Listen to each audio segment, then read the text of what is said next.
Welcome to the Live Like Eden podcast. I'm your host, Lindsay, and I'm thrilled that you're here. Years ago, out of nowhere, I found myself in a radical shift in consciousness that took me over 20 years to fully wrap my head around. Yes, that's right. It took me a long time, and without any warning, down the rabbit hole of darkness I went. Now I'm here to share with you all the insights of awakening, spirituality, health, the energetic world we're living in, and my absolute favorite topic, just how crazy the ego mind can be. These subjects are designed to help you understand the awakening process, to open your mind, and prepare you for your own unique spiritual journey toward inner peace. So I invite you to sit back, relax, and enjoy today's discussion.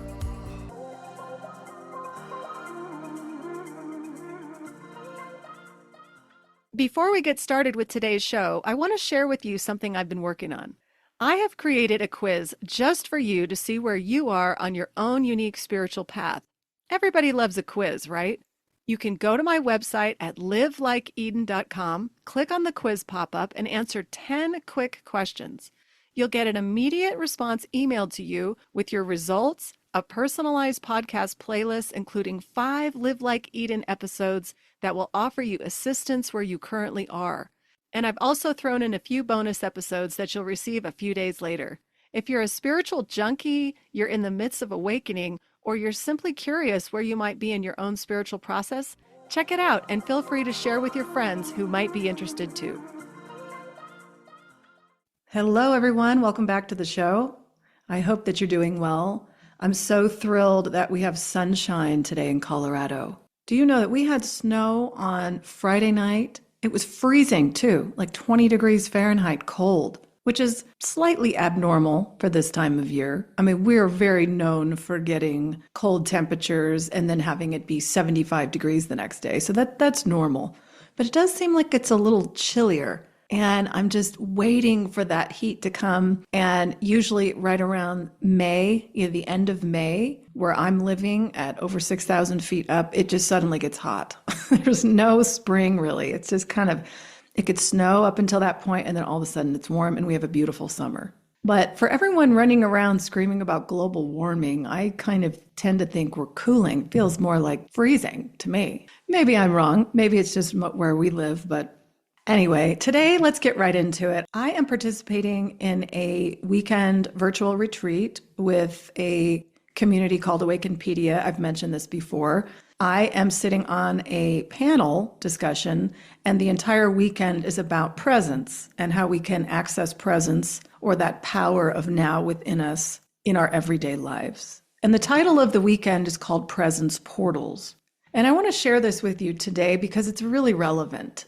Right now, with all of the global uproar in the markets and all the stuff happening in the political realm all over the world, if you didn't know any better, you turn on the television and you think the world is ending tomorrow, right?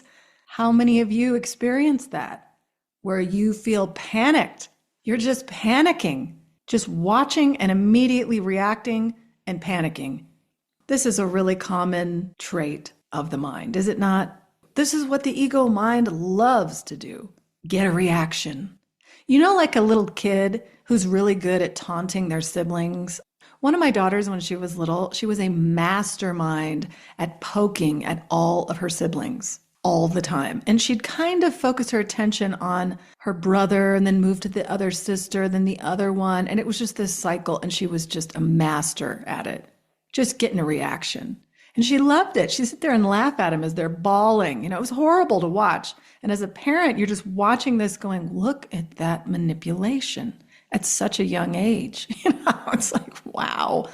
But what it is, it's a mirror to how our minds react to information. And on some level, a part of that mind is very satisfied with that reaction. It wants to keep doing it. So it keeps you in this cycle over and over.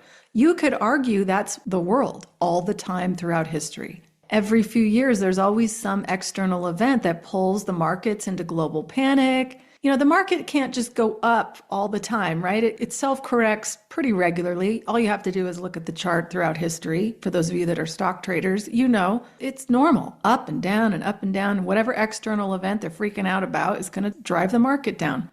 I look at it as an opportunity to buy, but whatever, you know. Anyway, my point is this. We can access the power of presence during panic. That is absolutely an option. And it's so easy to get lost in the noise of the world. So let's talk about this today. I want to go into a few things. And first, I want to talk about remembering what we're living in. It's kind of like when you don't understand what you're living in, then it's hard to get out of it, right? It's just like a relationship. If you don't understand the fundamentals of why things are happening in the relationship, it's hard to fix it, right? It's almost impossible. I like to think of taking your magnifying glass and looking at what this world is. And on a very basic level, it's the world of opposites. It's the world of duality. It's the conscious world where there's something aware of something else, right? There's a split immediately in consciousness. So you have both sides. What our mind defines as good and bad or good and evil, or these are just labels that conflict within, or that conflicted dual mind projects outside onto the world. So knowing that, it's pretty obvious that the external world around us will always have what? Times of uncertainty, change, upheaval, revolution, whatever you want to call it. These events happen routinely. So when big events occur, should you really be shocked? It's pretty obvious that this is a routine, that it's a cycle, and it's a never-ending one in the world of duality. So if that is a known, right, that's a given. There's nothing that's stable here in the world. The world is operating through the laws of chaos. And if you really look clearly, you will see that all over the world. It doesn't matter which part of the world you're in. We all are sort of living similarly. We all have conflict on some level at some point. And then you've got the personal conflict with yourself. You have the conflict with your closest friends and family. You might have conflicts at work. These appear as problems, right? This is how the ego mind will interpret everything around you, that it's a problem, that it's chaotic, that I need to panic and worry and be frightened about every little detail. And once you find a solution, or you think it's a solution, something else happens, and then you're trying to find a solution for that. It's like a never-ending thing. I've always told my kids to relax because life will always present you with one problem after the other. All you need to do is figure out the solution. And then as you get deeper and deeper and deeper into this concept, you eventually shift and say, there are no problems. Everything happens as it should. This is how it works. I'm stepping into the flow. I'm stepping into that larger field that sees everything as a teacher, as a guidepost to lead me to my inner teacher, to lead me to the calm center, like the eye of the hurricane. I'm going to use this theme today as we go through and talk about presence and presence portals. No matter what you think of the world today, no matter what you think of governments and what's happening on the global level, it doesn't really matter. It seems as if there's a restructuring in order. And some would call this, from a larger perspective, going from a centralized authority, the global authority, the unelected agencies or organizations that have leaders running things that nobody elected. They don't report to anybody. That centralized power inflicting law, rules, parameters. I mean, just look at the pandemic as an example. No matter what you thought of the pandemic, you can't argue that there wasn't some centralized structure there for every single country to follow suit, right? All this stuff was streamlined, almost as if there was a plan in order of how to handle all this stuff. It was just structured in a way that just seamlessly happened. And when you see things in the world that happen very seamlessly, as if it's already been known, you have to ask how that's possible. Because if something were really organic in how it happens, there's a lot of different opinions. There's a lot of people with different solutions. It's not one way ever, right? Because think of it, we're all living in a mind. We all have a different opinion of anything. So when you see things streamlined, you kind of have to wonder how that's possible. So thinking about this global governance that was trying to happen, it seems that there's a little bit of friction now, where there's trying to be a rattling of the structure. And some people don't like that, right? Anytime big things happen, people don't like rattling the system. They're used to the system. Some people like the system. Some people don't. Some people don't even know they're enslaved, right? It's like taking a centralized authority and decentralizing it.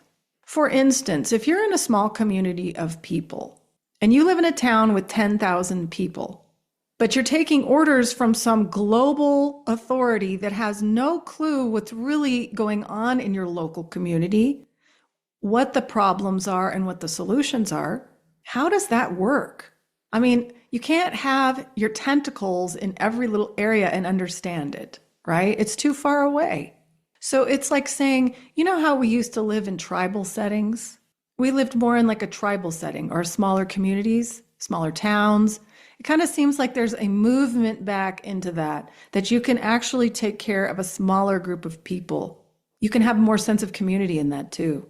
So I look at things like this from a much bigger perspective, not so much ranting on political ends of the spectrum, but just looking at it from the whole big picture.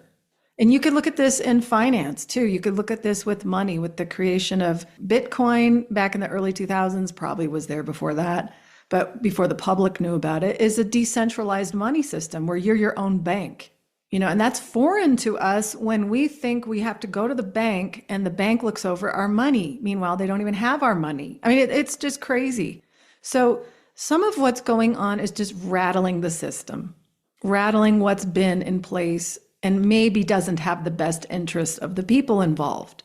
So thinking about that and the panic that can run through your mind when you see the world shifting or the market sliding or whatever it is, things will always bounce the other direction. We're living in a pendulum. And so this happens all the time. Just remember that this always happens in the world. There's shakeups and then there's calm. It's like the waves of the ocean, the tsunami comes in and then cleans it out. You could look at it like that. But during this time, using the word portals is kind of fun, because how do we all view the word portal? You think of the movies, right? You think of Star Trek. They're going through portals and accessing different timelines, different dimensions.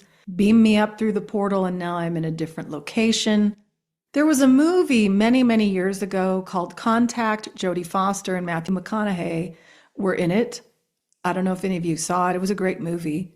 But in the movie, there's this concept of portal travel, right? Jodie Foster, in the end of the movie, they've been building this machine structure, some kind of thing that's going to go through time, and she's going to access these different worlds. I completely forget what the whole premise of the movie was about. I think she was picking up sound and they thought that they were being contacted by other life forms or whatever. So she builds this thing and thinks she's going to go travel there. And at the end of the movie, she's in this like circular looking device that they make and build. And there's all this speed involved. And she has an experience. She's traveling through these portals. You see her physically moving through portals at like light speed, really fast. And she ends up in another land, a place where her father is. And her father has passed away. So it's a very beautiful moment. They're in this very beautiful tropical scene. And they have this wonderful exchange.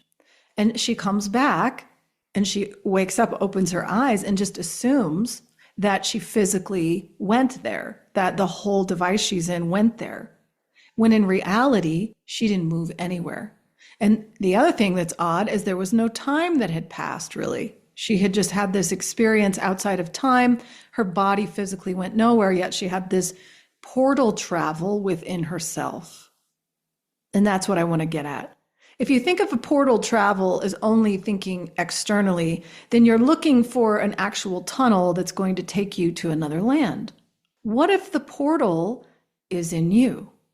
What if the portal is a gateway or a doorway for you to access infinite possibility, or the awareness within you, that expansive feeling that feels like it's outside of body, outside of time and space, that it's in you.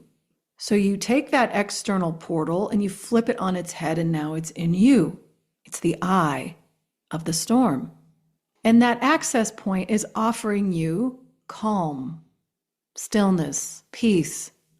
And in some cases, people have experiences actually feeling as if they're going through time and space. They're having a moment. I want to share with you a period of time in my life where I was going through a radical shift in my own consciousness. It was getting to the point in my life where I was having so much energy in my system. My nervous system was just freaking out everywhere, and I really couldn't do much out in the world. It was so stimulating, and my system was just going all over the place, fight or flight. It was horrible. But anyway, during this time where I was experiencing some very physical difficulties and unable to do much, and I was in my mind and a little bit worried, right? I was a little bit panicked, kind of like you might feel now. Doesn't matter what you're panicked over. Panic is panic. Anxiety is anxiety. Fear is fear. Being scared of something keeps us from accessing this portal within. So for me, I had a series of dreams that lasted for several years where I was being taught in the dream. Because I was so preoccupied during the day, I was raising my small children, but I was also just trying to survive. My nervous system was just so loaded with energy. It was just trying to maneuver and settle down. I couldn't hear my own teacher inside. I couldn't hear or access the presence within at that moment. So I had a period of dreams that were just unbelievably real. And in these dreams, I was traveling through portals. And one specific dream, I remember actually visually seeing a portal. And going into this portal, it appeared as if the portal was going up into the sky. But as I entered that portal, I felt myself sinking down and moving at light speeds downward. So it was kind of a dichotomy. It looked as if it was going up, but I was really going deep down. And this feels real. I want to reiterate, as I'm sleeping, my body, like Jodie Foster, is going nowhere. I physically feel like I'm moving through time and space. And as I get to the end of this portal, I arrive in a different time, a different place. There were many other people walking around, lots of people everywhere. And they had one thing in common. They all had these rainbow auras that I could see around them as I'm walking through them. I don't know them, but I'm just there moving amongst the people. Of the rainbow people, I guess. Another dream I had, I went through many different portals, and each one I landed in a different body. In one, I was in a different body trying to help heal someone who was ill. In another one, I was traveling into another body looking at something, helping a woman with her children in a different time. It was crazy. And I remember after these dreams, I would wake up in awe going, what happened? What is happening to me? It felt like I had traveled all over in one night, and I had no idea how it was happening. I wasn't willing myself. It was literally like it was just happening. It was pulling me. This portal was just pulling me deeper and deeper. And the common theme throughout these dreams was I was always accompanied by a silver-haired man. I've mentioned this in a couple of the very first episodes where I detail my experience with awakening. But the silver-haired man was there as my teacher, showing me different things about healing, showing me different things about intuition, medical intuition, seeing things in people, things like this. Being in one place and still accessing another dimension. Now, what I actually learned from this later was that it was all symbolic. Because I couldn't listen in my day-to-day life, I was getting very strong messages at night, where I was very attentive, apparently. But later on, I realized that these were symbols. And the basic understanding was just that you can always go within to access the calm. You can be two places at once. You can be living your life in the world, and you can access that larger field of awareness. That huge still point, that eye of the hurricane that is sitting within you in the portal. And when you access that, you're connected again to your spirit. You're connected again to something greater. as the chaotic world dances around you. This is a vital tool today, is it not? Not just today, but any day. To know that the portal is in you, the presence is there so that you can calmly maneuver the external distractions of the world, which are never ending. For people that are wishing that the world would suddenly wake up together and be one harmonious, peaceful place in paradise, although that sounds appealing, it does. I think that the paradise is a symbol of our real home in God that is not in the dual world. It's a confusion, that's all. We're wanting so badly to feel that peace in the world, that all of us would feel it together. But we're all on our own path, aren't we? And would you rob another human being of what they need to learn in the moment now? Would you try to convince them otherwise when they need to go through their own process to see clearly? We all wake up to something else in our own time. We all recognize this presence inside of us, this still point, when we need to. And it's not always when your family members see it, when your best friends see it, when the people on your street see it. It's never that way. Remember, the ego made a complicated world for a reason. It made a world of total chaos. And when you discover that you can go within to the calm center that never moves, it never wavers, it never leaves you, that's when your life will shift and you will experience the external very differently. It doesn't mean the external world will do anything differently, but you will feel differently. You will know that you always have a choice to connect or not, to join the chaos or return to simplicity within. The world needs a lot of strength right now. It needs people who are grounded and calm. And there's a lot of people like that in the world. Do you know somebody in your life that no matter what happens in the world or what happens to you or what happens in their life, it could look like it's falling apart, but there's this sense of comfort in them. There's a sense of, I feel okay when I'm around this person. These are the people who are reminding you of your own access point to that presence within you. They're standing there as your teacher. They're reflecting and mirroring something that's not just in them, it's in you. So when you see the world right now doing what it's doing like it always does, it's not surprising. Take a step back, relax. Why feel panicked and worried about things that are out of your hands sometimes when you can be at peace, when you can free yourself from the chains that your mind would rather keep you in, when you can just see the ego at its finest, smile at it, see what it's doing, recognize that it's doing what it always does, and I don't have to buy into it.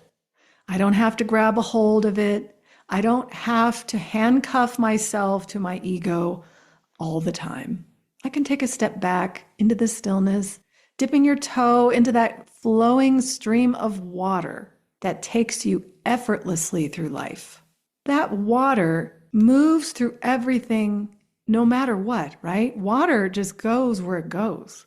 It's not complaining. It just goes where the energy pulls it. You are the same way. We're all that same way. We could live that way if we choose to. Or we could be the pinball in the pinball machine, right? And get tossed around in every direction imaginable, reacting to everything, running around screaming, reacting, instead of taking a step back to breathe, to remember there's a symbol within you, that hurricanes actually represent a major symbol for us in our lives. No matter what happens out in the world, the strong, calm, peaceful, benevolent center is always there. It isn't going anywhere. It will always be there, even through the most difficult of times. Any of you who've been through a difficult time in your life know this. Even though those moments were so challenging, they were horrific, you were emotional, you thought everything was going to be over tomorrow or your world was going to end. Did that happen? And even if things in the physical changed, were you still there in the moment? If you're worrying about something in the moment, if you take a step back and just say, is everything around me okay right now where I am in this moment? Or am I running wild in my head, predicting my future 20 years from now, which isn't even happening? When you start to look at it like this, it brings a calm to you immediately. It will calm your nervous system down immediately. The mind can play amazing tricks. And even when you think about something, you don't have to physically do anything. Your thinking and your imagery you create as the cinematographer of your life in your mind is all you need to create a firestorm of reaction in your body, right? Have you ever received very horrible information?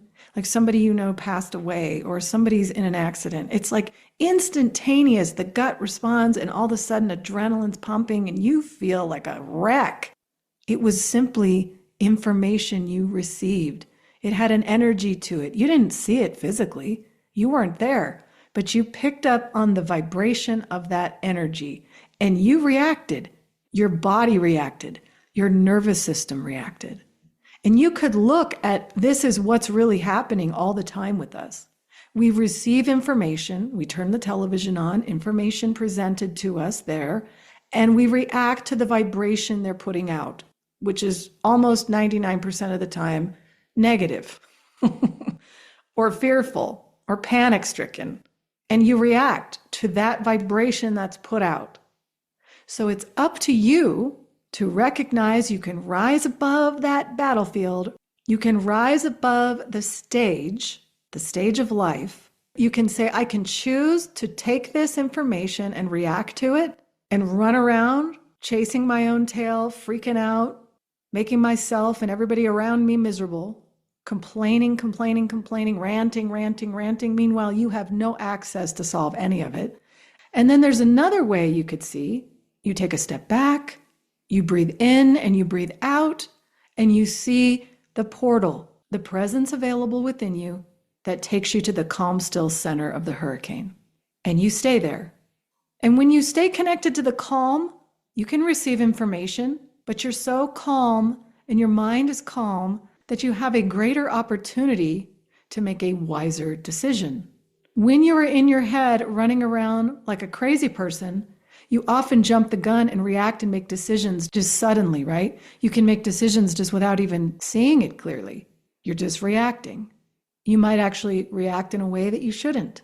So taking that step back, connecting, using your breath if that helps you, breathing in and out, becoming the watcher and the observer as you witness everything around you, spinning out of control like the winds of the hurricane. If you maintain the calm and you can maneuver and navigate through the world this way, it's interesting because the calm center really has the power of that storm, doesn't it? And it sort of pulls everything in and around it. So you'd be amazed at how much you can actually help somebody else. Even if you don't say it in your words, just how you are, just in your presence alone, in your being, that everyone around you will feel better because you're anchoring them. And you're actually, like I said earlier, mirroring what's available to them. They may just not see it yet.